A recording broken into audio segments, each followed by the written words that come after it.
హరే రామ రామ రామ హరే హరే, హరే కృష్ణ కృష్ణ కృష్ణ హరే హరే. హరే రామ రామ రామ హరే హరే, హరే కృష్ణ కృష్ణ కృష్ణ హరే హరే.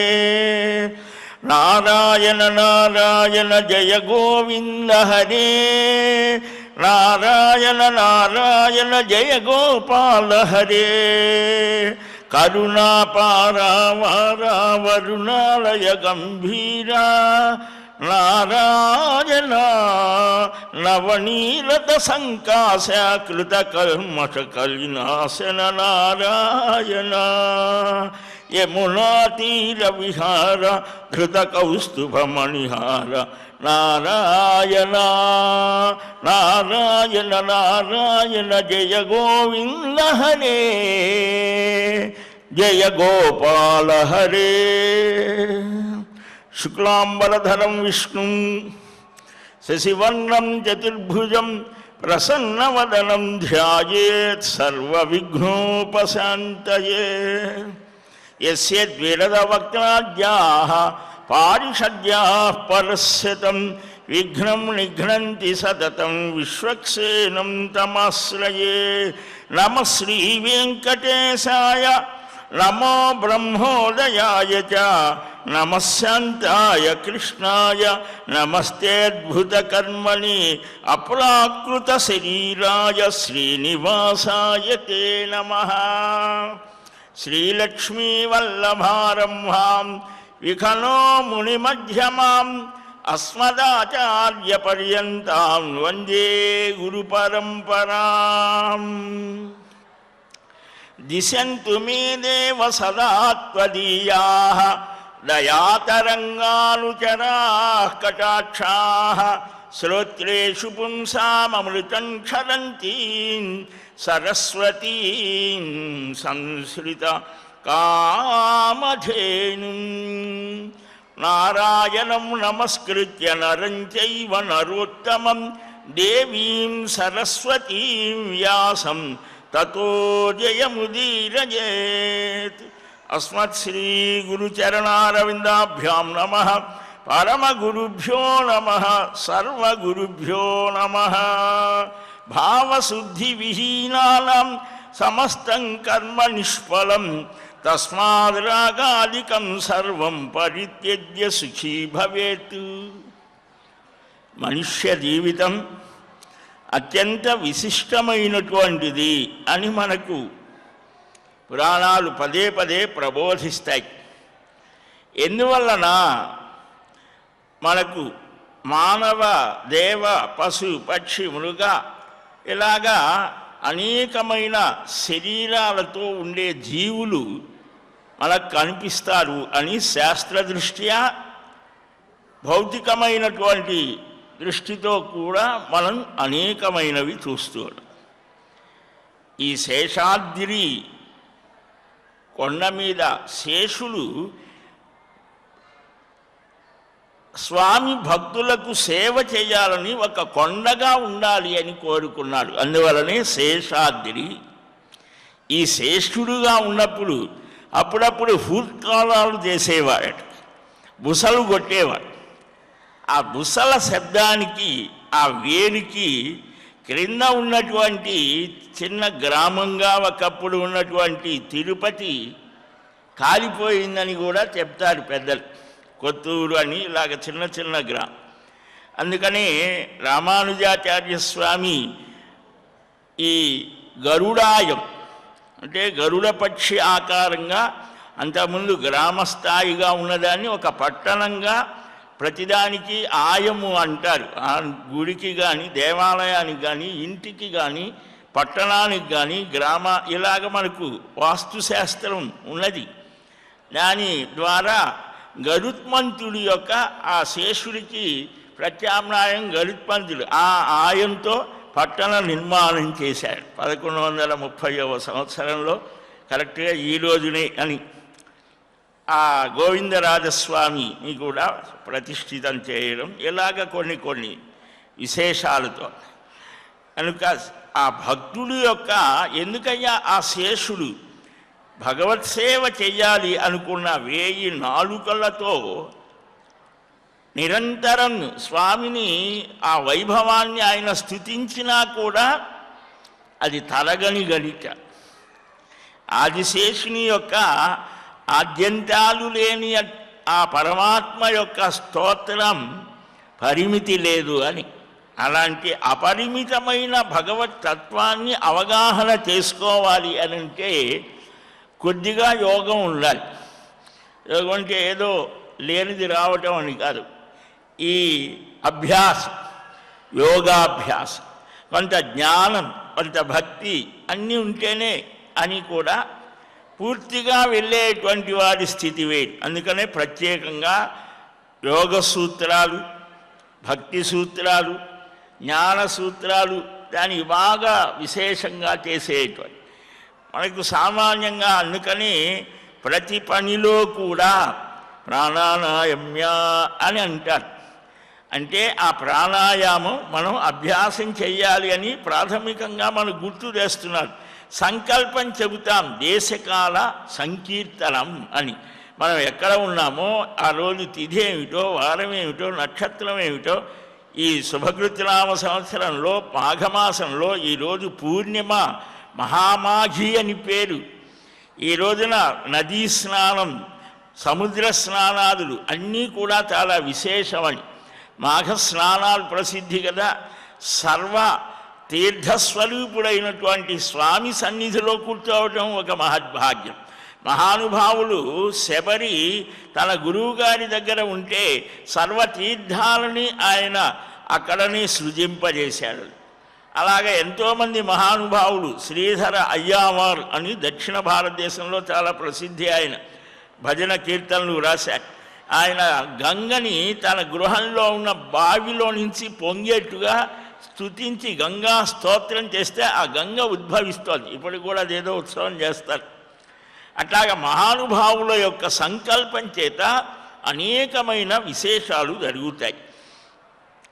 ఈ నారద పురాణంలో మహానుభావుడు సనక మహర్షి ద్వారా ఈ భగవంతుని అనుగ్రహాన్ని పొందాలంటే ఎలాగా, ఏం చెయ్యాలి అని అడిగితే జ్ఞానము, భక్తి, యోగము ఇవన్నీ చెప్తూ ఉన్నారు. నిన్న మనం చెప్పుకున్నాం, జమములు చెప్పుకున్నాం, తపస్సు, స్వాధ్యాయము, సంతోషము, శౌచము, హరిపూజనము, సంధ్యోపాసనము, ఇవి నియమాలు అని చెప్పారు.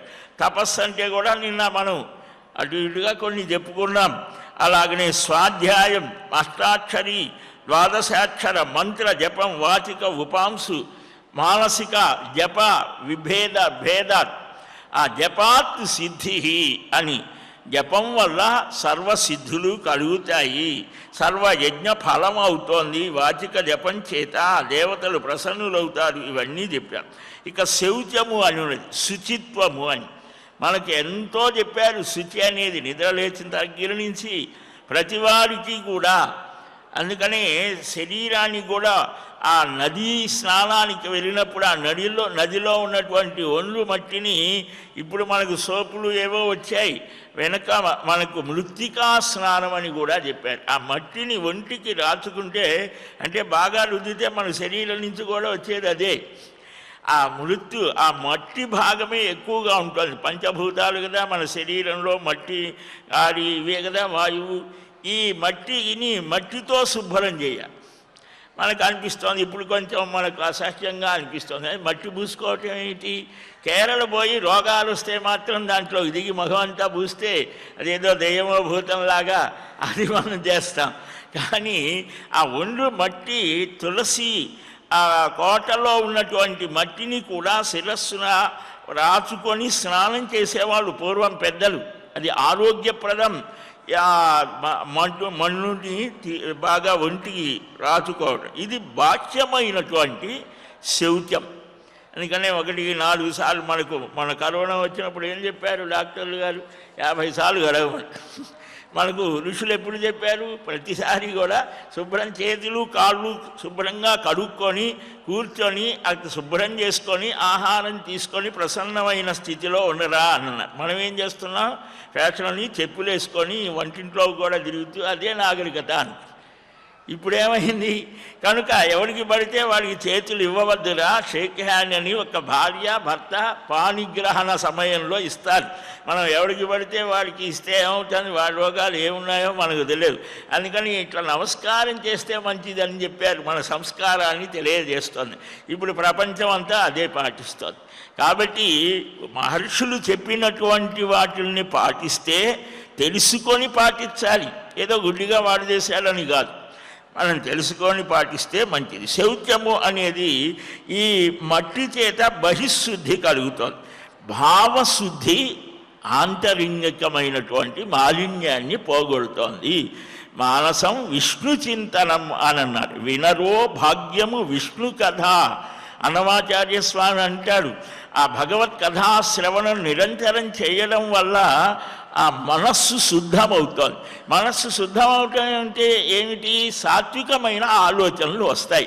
లేకపోతే ఏమవుతుంది? వాడిని తిడదామా, వీడిని తిడదామా, లేకపోతే అదేమి ఇదేమి ఏవేవో ఆలోచన తరంగాలు వస్తూ ఉంటాయి. మనస్సు అన్న తర్వాత దాన్ని ఒకచోట నిలిపితే అద్భుతమైన శక్తులు కలుగుతాయి. ఆ మనస్సుని ఒకచోట నిలపడం కోసమే ఈ మనకు అన్నీ కూడా పంచగట్టడం, బొట్టు పెట్టడం, స్నానం చేయటం, ప్రాణాయామం చేయటం, ఇన్ని రకాలైనటువంటి కట్టుబాట్లు. ఎందుకని? ఎలాగైనా ఉండొచ్చు కదా. ఎలాగ ఉంటే ఏమవుతుంది? మనం రోడ్లో వస్తూ ఉన్నాము, కారు డ్రైవర్ చేసేటువంటి డ్రైవింగ్ చేసేవాడు దాని మీద నియంత్రణ ఉంటే సరిగ్గా పోతుంది. ఆ నియంత్రణ లేకపోతే ఏమవుతుంది? ఎక్కడో కూడా పడిపోతుంది. అంటే అలాగనే జీవితంలో కూడా నియమబద్ధమైన జీవితం లేకపోతే ఏమవుతుంది? ఏదో ఒక వ్యసనానికి లొంగిపోయి వాడి జీవితం ది ఎండ్.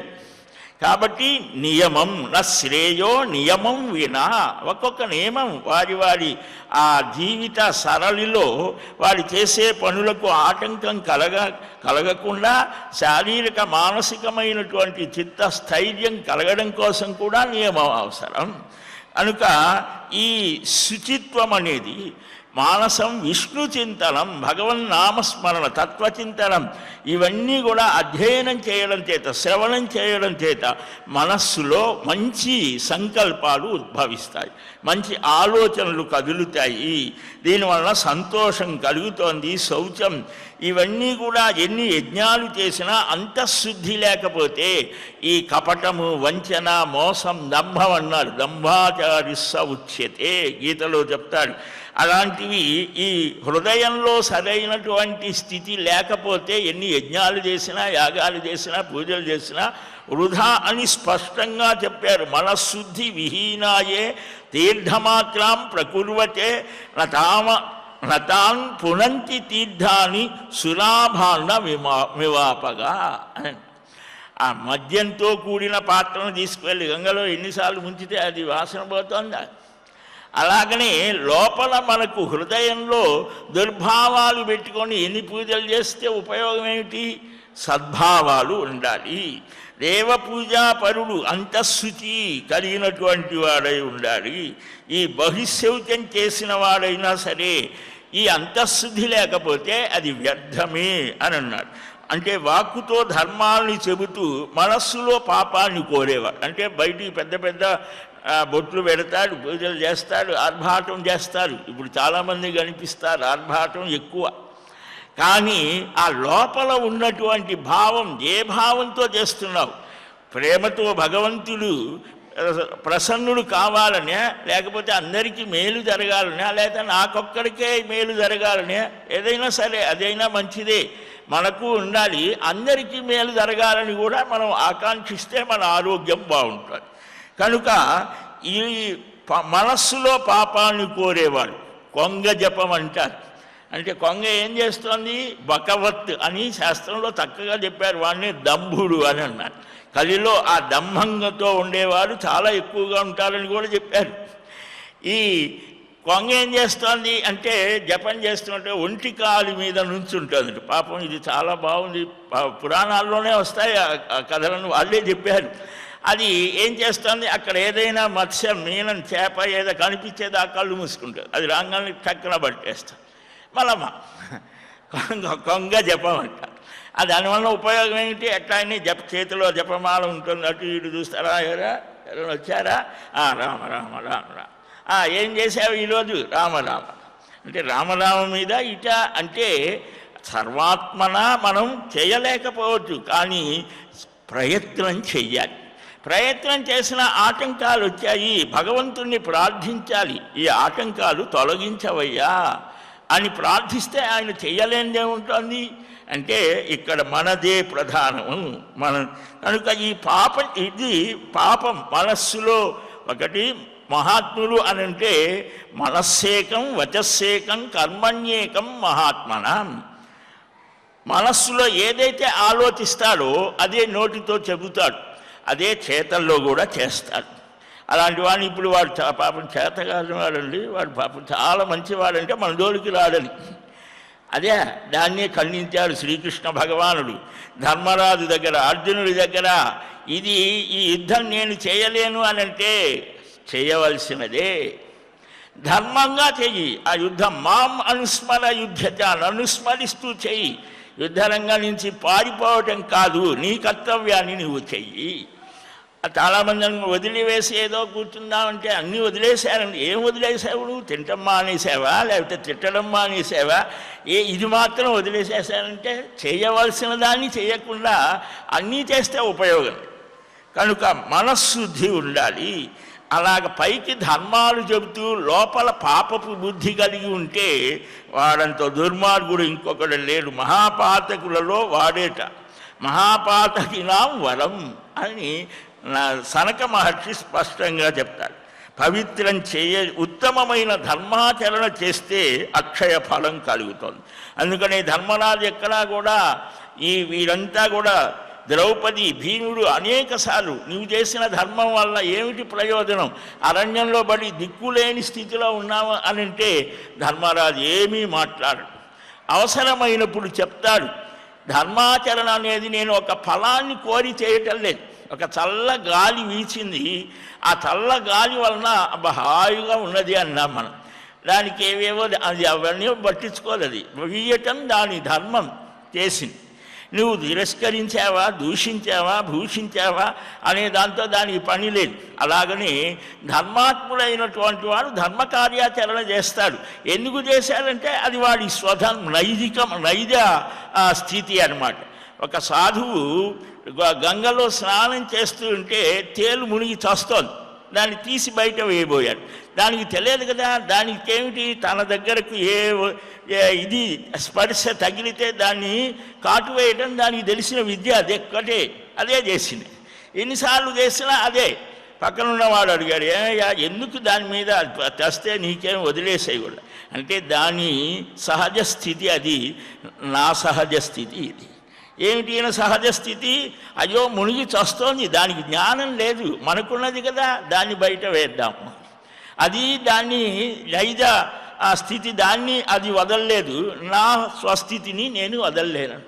మహాత్ముల యొక్క స్థితి అలాగే. మనస్సన్యం వచస్సన్యం కర్మణ్యన్యం దురాత్మనాం. మా దుర్మార్గుల యొక్క స్థితి ఎలా ఉంటుంది? మనస్సులో ఆలోచనలు వేరు, చెప్పేది వేరు, చేసేది వేరు. ఇలాంటి స్థితి ఎప్పటికైనా ప్రమాదమే. మనశ్శుద్ధి కలిగిన వారు ఉత్తమమైన ధర్మాచరణ చేస్తే అక్షయ ఫలం సుఖం కలుగుతుంది. ఈ యమనియమాల చేత మనశ్శుద్ధి కలుగుతోంది. ఇది ప్రధానం. ఈ యమనియమాలు ఎందుకయ్యానంటే యోగి అయినా, జ్ఞాని అయినా, భక్తుడైనా, మామూలు నాస్తికుడైనా, మనుష్యుడైనటువంటి వాడికి ఈ యమనియమాలు చాలా ఆవశ్యకత. అందుకనే ఎక్కడి మానుష జన్మం వెత్తిన ఫలమేమున్నది, నిక్కము నిన్నే నమ్మితి నా చిత్తంబికను. ఎక్కడి మానుష జన్మం వెత్తిన ఫలమేమున్నది. అన్నమయ్య ఎంత అందంగా చెప్పాడు. మరువము ఆహారంబును, మరువను సంసార సుఖము, మరువము ఇంద్రియ భోగము, మాధవనీ మాయా. ఇవేవి మనం ఆహారం అన్నీ చేస్తూనే ఉంటాం. ఏవి మరుస్తాం? మరువను మరువ సుజ్ఞానం మరిచెద సుజ్ఞానమును మరచెద తత్వరహస్యము మరచెద గురువును దైవము మాధవనీ మాయా. జ్ఞానాన్ని మర్చిపోతాం, నిన్ను మర్చిపోతాం. ఎంత విచిత్రమయ్యా, మమ మాయా దురత్యయ అన్నావు కదా, దాన్ని తొలగించు అని ఆయన్నే మాధవుణ్ణి మనం ప్రార్థించాలి. విడువదు పాపము పుణ్యం, పాపాలు ఎక్కడికి పోతాయా, ఈ దుర్గుణాలు ఇవన్నీ వదిలివేసేటువంటి స్థితిని కలిగించవయ్యా మాధవ, కృష్ణ, వాసుదేవ, నారాయణ అని మనం ప్రార్థించాలి. సరే, ఈ యమనియమాలతో స్థిరబుద్ధి కలిగినటువంటి వాడై ఇంద్రియాలను జయించిన వాడై ఉండాలి. విజితేంద్రియ అని ప్రతి ఒక్కరి ప్రతి చోట వస్తుంది. ఇంద్రియ జయం ఉండాలి. కన్ను, ముక్కు, చెవి, నాలుక, చర్మము, కాళ్ళు, చేతులు, ఈ మలమూత్ర విసర్జక అవయవాలు 5 కర్మేంద్రియాలు, 5 జ్ఞానేంద్రియాలు, ఇవి మనస్సుతో కూడితే ప్రపంచ దృశ్యాలు కానీ శబ్దాలు కానీ అన్నీ కూడా మనం వినడం, చూడడం, శబ్దస్పర్శ రూప రసగంధాలు అని అన్నారు. ఇవి ప్రపంచాన్ని మనకు పరిచయం చేస్తాయి. యోగి అయిన వాడు ఈ శబ్దస్పర్శ రూప రసగంధాలని నియమిస్తాడు. అంటే ఆ యోగ స్థితిలో వినడు, చూడడు. మనకు భాగవతంలో పరీక్షిత్తు వెళితే శమీక ఋషి ఆయన ధ్యాన స్థితిలో ఉంటాడు. ఏమిటిది, దొంగ ధ్యానమా నిజమైన ధ్యానమా అని పరీక్షించాలి అని ఆ కలి యొక్క స్పర్శత వల్ల చచ్చిన పావుని మెడలో వేశాడు. పోనీ కాదు, బాగానే ఉన్నాడనుకొని తీసేయచ్చు కదా, ప్రారంధం ఏదైనా కారణం కావచ్చు. ఏమైంది, అదే మరణానికి కారణమైంది. ఒక చిన్న పని. శమీక ఋషి, శమము అంటే ఇంద్రియ నిగ్రహము, బహిరింద్రియ అంతరింద్రియ నిగ్రహం. కనుక ఈ ఇంద్రియాలను జయించి యోగ సాధనం మనకు యమనియమ ఆసనము. ఆ ఆసనం అనేది మూడవది. ఈ ఆసనం అనేది స్థిర సుఖమాసనం పతంజలి అంటాడు. ఈ ప్రపంచంలో 84 లక్షల జీవరాశులు ఉన్నాయి, 84 లక్షల ఆసనాలు ఉన్నాయి. వాటిలో 84 ప్రధానం.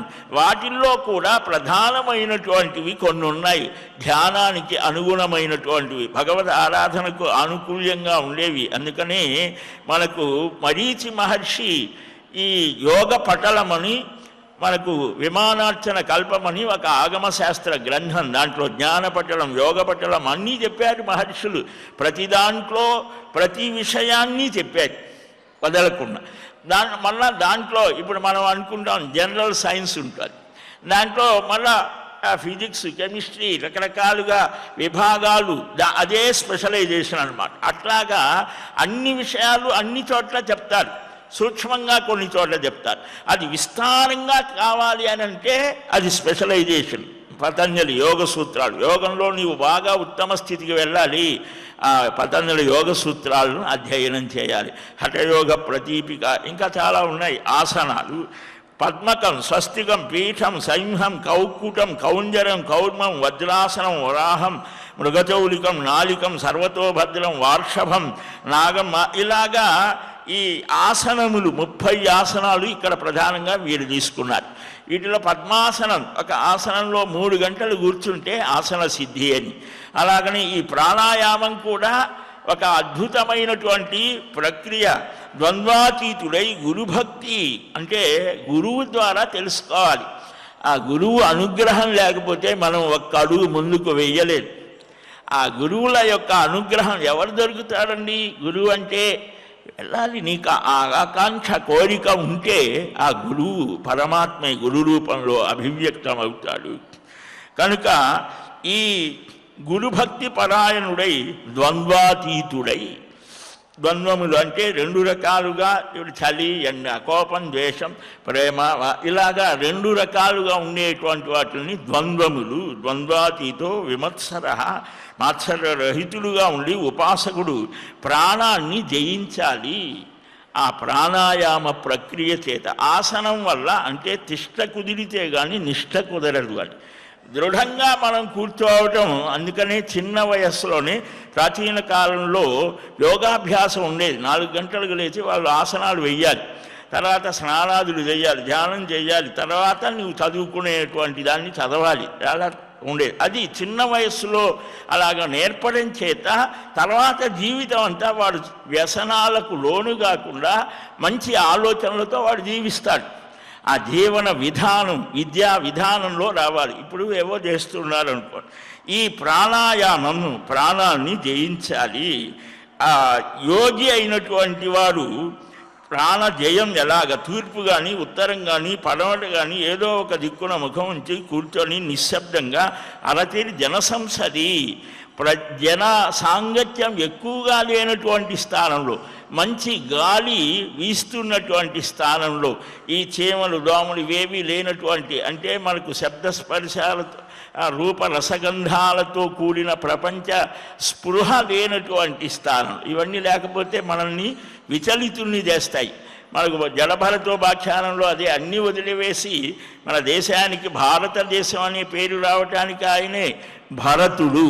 భరతుడు చాలామంది ఉన్నారు. ఈ రామచంద్రమూర్తి తమ్ముడు భరతుడు, ఆయన ఒకడు. దుష్యంతుని కుమారుడు భరతుడు ఒకడు. అంతకుముందు ఒక ఆయన ఉన్నాడు భరతుడు అని. ఆయన రాజ్యం కొన్ని వేల సంవత్సరాలు పరిపాలన చేసి అందరికీ అప్పగించాడు. ఆయన తండ్రిలాగా ప్రజలందరినీ చూశాడు కాబట్టే ఈ దేశానికి భరతవర్షం భారతదేశం అని వచ్చింది. వేదంలోనే భరత శబ్దం ఉంటుంది, అగ్నిస్వరూపము అని. మనమంతా కూడా అగ్ని జ్యోతిస్వరూపం, పరమాత్మ స్వరూపం కనుక వ్రత నిరంతరం ఆ భారత అనే శబ్దానికి భగవద్విషయంలోనే నిరంతరం ఆసక్తి కలిగి ఉండేవాడు అని అర్థం. భారత అని అంటే తస్మాత్ యుద్ధస్వ భారత. భారతంలో ప్రతి అడుగడుగున భారత శబ్దం భరతర్షభ అని ఎవరికో ఒక మహారాజుకో ఎవరికో అని కాదు, మనందరినీ ఉద్దేశించే చెప్పారు. ధన్యాస్తుయే భారత భూమి భాగే. విష్ణు పురాణంలో చెప్తారు, దేవతలు కూడా ఈ భారతదేశంలో పుట్టాలని కోరుకుంటారట. ఆ జ్ఞాన వికాసం భక్తి వికాసం కలుగుతోంది సహజంగా అని. అలాగ కూర్చొని ప్రాణాయామం చెయ్యాలి. అది రెండు రకాలు, అగర్భశ్చ సగర్భశ్చ ద్వితీయస్తు తయోర్వరః. జపధ్యానం వినా గర్భ సగర్భస్ తత్సమన్విత అని. ఈ ప్రాణాయామం కూడా రెండు రకాలు, అగర్భము సగర్భము అని. ఏమిటయ్యా అది అనంటే, ఈ శరీరంలో ఉండేటువంటి వాయువుకి ప్రాణము అని పేరు. ప్రాణాలు వదిలేశారంటే గాలిపోయిందని కాదు, అదొక్కటే కాదు, అంటే బాహ్యంగా మనకు కనిపిస్తోంది కాబట్టి. ప్రాణస్య ప్రాణ ఉపనిషత్తుల్లో చెప్పారు, ఆత్మస్వరూపమే అసలైనటువంటిది అని. సరే, అది వేరే విషయం. జపము ధ్యానము లేకుండా, ధ్యానాదులు లేకుండా చేసేది అగర్భం, జపధ్యానాదులతో చేసేది సగర్భం. రేచకము, పూరకము, కుంభకము, శూన్యకము అని 4 రకాలు ఈ ప్రాణాయామం. ఈ ప్రాణులకు దక్షిణ భాగంలో ఉండే నాడి పింగళ అని అంటారు. అంటే కుడివైపు ఉండేటువంటి దానికి పింగళ నాడి, ఎడంవైపు ఉండేటువంటిది ఈ పింగళ నాడికి సూర్యుడు అధిదేవత, పితృయోని అని మరొక పేరు. ఈ వామభాగం అంటే ఎడమ భాగంలో ఉన్న నాడిని ఇడా అంటారు, ఇడా పింగళ. ఈ మధ్య ఉండేటువంటిది సుషుమ్న అని అంటారు. ఆ సుషుమ్న నాడి అతి సూక్ష్మమైనది, రహస్యమైనది, బ్రహ్మదేవతాకమైనటువంటిది. ఈ ఎడమ భాగంలో నుంచి గాలిని వదిలిపెట్టి మళ్ళా పీల్చి మళ్ళా నిలిపి, అక్కడ నుంచి మళ్ళా కుడివైపు వదిలి, మళ్ళా కుడివైపు నుంచి ఒక్కసారి పీల్చి నిలిపి, మళ్ళా ఇటు వదిలితే ఒక్కసారి ప్రాణాయామం. ప్రాథమికమైనది. యోగుల దగ్గర ఇంకా విశేషమైన చాలా ఉన్నాయి ప్రక్రియలు. ఈ వాయు పూరణ, దానికి పూరకము అని పేరు. ఈ నింపిన వాయువుని విడవకుండా నిలపడం కుంభకము అని పేరు. ఆ కుంభకము మళ్ళా ఆ బయట వాయువుని తీసుకోక లోపల వాయువుని విడవకుండా ఉంటే దాన్ని శూన్యకము అని అంటారు. నింపిన నిండు కుండలాగా కుంభకంలో ఆ గాలిని నిలిపితే అది కుంభకము అని అన్నారు. కేవల కుంభకం చాలా గొప్ప స్థితి, అది అందరికీ సాధ్యం కాదు, గురువు గారి దగ్గర నేర్చుకోవాలి. అలాగ నిలిపితే లోపల ఉన్నటువంటి కుండలిని శక్తి జాగృతం అవుతోంది అని, అది సర్పాకారంలో ఉంటోంది అని. అందుకని ఆదిశేషుడి మీద పవ్వళించిన మహావిష్ణువుని సాంకేతికంగా చూస్తారు యోగులు. ఆ కుండలిని శక్తి ఒక్కొక్క స్థానంలోకి వస్తే ఆయా స్థానాలలో వీరికి విచిత్రమైన శక్తులు కలుగుతాయి. ఈ హృదయ స్థానంలోకి వస్తే అందరి మీద ఆ విశాలమైన ఆలోచనలు వస్తాయి. ఈ మణిపూరకం ఆ నాభిస్థానంలో ఉంటే హాయిగా తిరగటం స్వార్థంతోనే ఉంటోంది అని. విశుద్ధం ఆజ్ఞ ఇలాగా ఆయా కుండలిని శక్తి ఉద్ధృతమైనప్పుడు వాడి యొక్క స్థితి ఎలా ఉంటుందో కూడా చెప్పారు. ఇంకా బాగా ఉత్తమ స్థితికి వెళ్ళినప్పుడు ఒక పూరి గుడిసెలోకి ఏనుగు దూరితే ఎలా ఉంటుందా అలాగా ఆ దైవానుభూతి పొందితే ఈ శరీరం తట్టుకోలేదుట, 21 రోజుల కంటే ఉండదన్నారు. అంటే మహానుభావులు ఏదో ఒక ప్రారంధాన్ని అడ్డుపెట్టుకొని శరీరాన్ని నిలుపుకొని లోకానికి ఒక ఉపదేశాన్ని చేస్తారు, ఒక మార్గాన్ని సూచిస్తారు. అలాంటి వారు అవతార పురుషులు అని అన్నారు. అలాంటి మహానుభావులు మహాత్ములు పుట్టినటువంటి గడ్డ ఈ భారతదేశం. అడుగడుగునా కూడా అలాంటి మహాత్ములు యోగులు భక్తులు. కేవల కుంభక స్థితి నామ సంకీర్తన బాగా దృఢంగా చేస్తే కూడా కలుగుతుంది అని మహానుభావులు చెప్పారు. ఆ తాదాత్మ్యం అందుకనే మృదంగాలు తాళాలు ఇంకా ఏవేవో తాళాలు కొడుతూ భజన చేస్తారే అలా చేయగా కేవల కుంభక స్థితి కలుగుతోంది. ఈ మహానుభావులు చెప్పిన మాట అంటే అతి సామాన్యుడు కూడా ఈ స్థితి అందుకోవటానికి, అందరూ యోగులు కాలేదు కదా, అందువలన ఈ స్థితి ఇది చాలా గొప్పది అని అన్నారు. ఈ కుంభకం ఈ స్థితి రోగాలన్నింటినీ కూడా భయంకరమైన మహారోగాలని తొలగిస్తోంది. ఏది సక్రమంగా చేస్తే, లేకపోతే ఆ రోగాలను వచ్చి పడతాయి. ఈ క్రమంగా చెయ్యాలి. అన్ని పాపాలను పోగొట్టుకొని బ్రహ్మణః పదమాప్నుయాత్, బ్రహ్మపదాన్ని పొందుతారయ్యా. ఈ ఇంద్రియాలను వెనక్కి అంటే ప్రపంచం వైపు కాకుండా ఆ లోపల వైపుకు మరలించడాన్ని ప్రత్యాహారము అన్నారు. అంటే యమ నియమ ఆసన ప్రాణాయామం అయిపోయింది ప్రత్యాహారం. ఈ ప్రత్యాహారం ధ్యానం లేనివారైనా ఇంద్రియ జయం వల్ల కలిగిన మహానుభావులు పునరావృత్తి రహితమైన పరమ పదాన్ని చేరుతారయ్యా. ఈ ధ్యానం ఇంద్రియ జయం లేకుండా చేస్తే అది మూఢత్వం అన్నారు. ఇంద్రియాలను జయించకుండా చేసేటువంటి ధ్యానం సర్వాధారకుడు అచ్యుతుడు అనంతుడు అప్రమేయుడు అయినటువంటి ఆ పరమాత్మని ధ్యానం చెయ్యాలి. సర్వలోకైక కారణుడైనటువంటి దీర్ఘబాహుం ఉదారాంగం సర్వాలంకార భూషితం పీతాంబరధరం దేవం హైమయజ్ఞోపవీతినం బిభ్రతం తులసీమాలాం కౌస్తుభేన విరాజతం శ్రీవత్సవక్షసం దేవం సురాసుర నమస్కృతం అష్టారే హృత్సరే దేతు ద్వాదశాంగుల విస్తృతే ధ్యాయేదాత్మన నమవ్యక్తం పరాత్పరతరం విభుం. ఏ పరమాత్మ స్వరూపాన్ని చక్కగా ధ్యానించాలి. శంఖచక్ర గదాధారి అయినటువంటి ఆ పరమపురుషుని చారుకుండల భూషితుడు దీర్ఘబాహు ఉదారాంగుడు సురాసుర నమస్కృతులైనటువంటి శ్రీమన్నారాయణుని హృదయంలో ధ్యానం చేయాలి. హృదయంలో భ్రూమధ్యంలో ఇలాగా స్థానాలు చెప్పారు.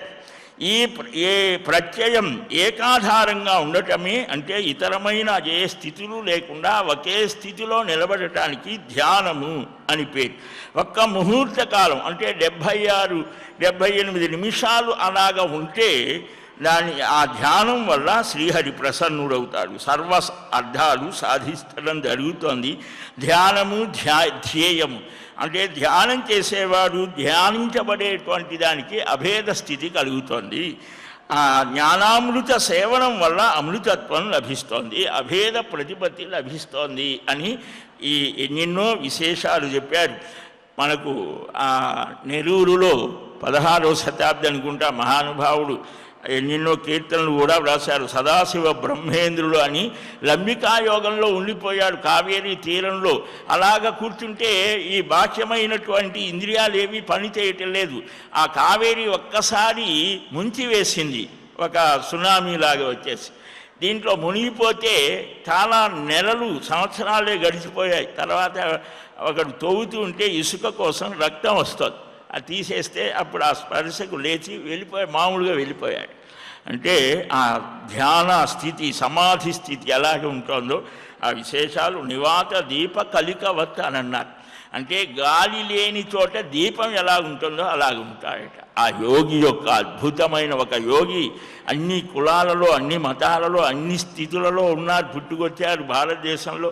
అలాంటి వాడు పుట్టితే 21 తరాలు తరిస్తాయి అని. అలాంటి యోగ స్థితి, ఆ జ్ఞానం, భక్తి అందరికీ ప్రసాదించాలి అని మనం ఆ శ్రీనివాసుని వేడుకున్నాం. హరే రామ రామ రామ హరే హరే, హరే కృష్ణ కృష్ణ కృష్ణ హరే హరే. స్వస్తి ప్రజాభ్యః పరిపాలయంతాం న్యాయ్యేన మార్గేణ మహీం మహిషాః. గోబ్రాహ్మణేభ్యः శుభమస్తు నిత్యం. లోకాః సమస్తాః సుఖినో భవంతు. శ్రియఃకాంతాయ కళ్యాణ నిధయేర్థినాం. శ్రీవేంకటనివాసాయ శ్రీనివాసాయ మంగళం. ఏడుకొండలవాడ వెంకటరమణ గోవింద గోవింద గోవింద గోవింద.